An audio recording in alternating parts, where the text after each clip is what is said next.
Pinocchio, retold by the Carlo the Original by Tanya Zamarsky, illustrated by Lucy Carbonell, Sterling Children's Books, New York. Chapter 7, Fox and Cat in the Field of Wonders. Oh, how the vain Pinocchio cried over that endless nose! But Fairy showed no pity. After all, she thought, he had to learn that lies had consequences. In the end, however, she felt sorry for him, and summoned several thousand woodpeckers. Then they flew in through the window and pecked all of the extra nose length away. "Oh, Fairy," Pinocchio said, "I would like to stay here and live with you forever." "I would like that too," Fairy said. "We could be brother and sister." "But what about my father?" Pinocchio asked. "I already thought of that," Fairy replied. "I sent for your father. He's on his way here now." Pinocchio was so happy he couldn't wait. He wanted to meet his father halfway, so he left Fairy's house and set out for the woods. Under the big oak where he had been hung, he heard a rustle in the bushes and was surprised to see Fox and Cat. "There you are, dear," cried Fox, hugging him. "We've missed you. Where have you been, and what has happened to you since last we saw you?" asked Cat. "It's a long story," Pinocchio said, and told them about the mudders. "Rascals!" exclaimed Fox. "Of the worst kind," added Cat. Pinocchio noticed that Cat's paw was wrapped in a badget. But when he asked about it, Cat looked nervously away. Fox jumped in and explained that upon meeting a starving old wolf on the road, generous Cat had been nibbled off a piece of his own paw and given it to a hungry beast. "Kind Cat," Pinocchio said, wiping away a tear. "So, where are your gold pieces?" Cat asked casually. "Oh, I still have them in my pocket, except for the one I spent at the Inn of the Red Shrimp." "Wonderful!" Fox and Cat cried. "Let's go to the Field of Wonders, where you can bury them and turn those 4 coins into 2,000. "It's impossible for me to go today. I'm meeting my father. I'll go with you some other time." "Another day will be too late," said Fox. "The field closes tomorrow." "Oh," Pinocchio said, frowning. "I really shouldn't." But then, like all little boys with big hearts and small brains, he hesitated and asked, "Well, is it very far?" And so it was settled. Off the trail went, walking until they came to the city of simpletons. What a strange place this city was!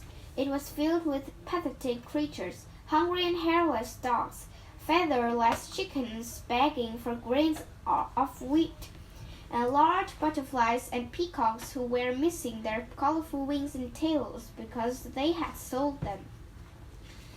Every once in a while, an elegant coach passed through the poor and pathetic crowd.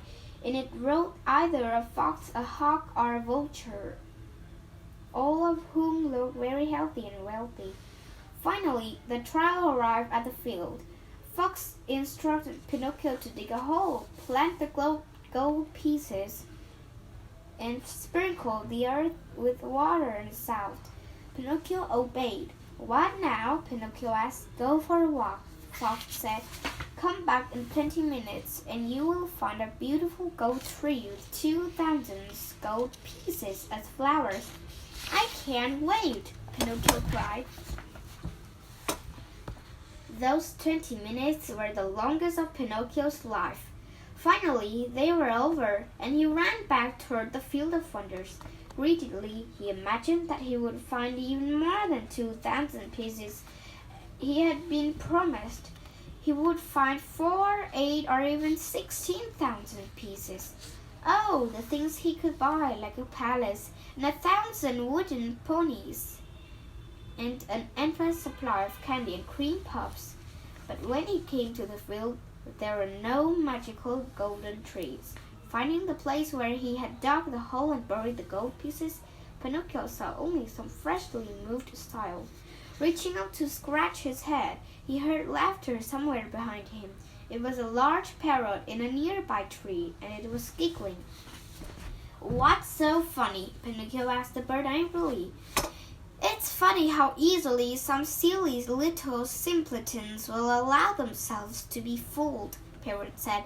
"Did you really think that you could grow gold coins as if they were beans or squash seeds?" "I did," Pinocchio confessed. The puppet trembled as the parrot described how Fox and Cat had returned, dug up the buried gold pieces, and run away. Pinocchio couldn't believe it. He had to see for himself. Reaching down, he began to dig. Surely his gold pieces would still be there. He dug a hole even bigger than he was, but there was nothing. Parrot was telling the truth. "I fell for that lie once too," Parrot confessed, "and I am very sorry for it. I realized too late that the only way to get rich is to work hard for it. Honestly, with your hands or your brain. Working hard for it, honestly, with your hands or your brain."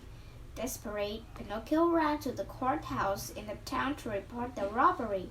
The judge was a wise old monkey who wore gold-rimmed spectacles. He listened to Pinocchio's story very carefully. When the puppet was done, he reached out and rang a bell. Pinocchio was pleased, thinking he was about to receive justice.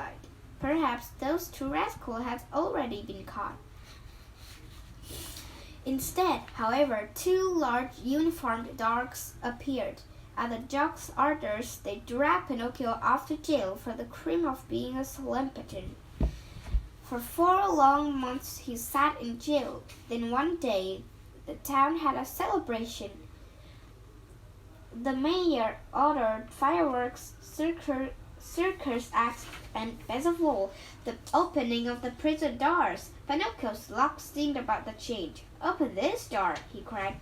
The jailer explained that only the prison doors of thieves and rascals were to be opened, and not those of simpletons. "But I am not a thief and a rascal, not a simpleton," Pinocchio cried. "Oh," the jailer replied. "Well, in that case, you are also free. Good day and good luck to you, sir." He opened the door and Pinocchio ran out and away. Oh, how happy the newly freed puppet was! As quickly as he could, he ran from the prison back toward Fairy's house. He hoped Fairy and Father would forgive him. He wanted to reach Fairy's house before dark, but he was so terribly hungry that he stopped just for a second to pick some grapes in a nearby field. That was a big mistake. As soon as he reached out for a piece of fruit, something snapped on his legs. It was a trap set by a farmer to catch the weasels who came every so often to steal his chickens.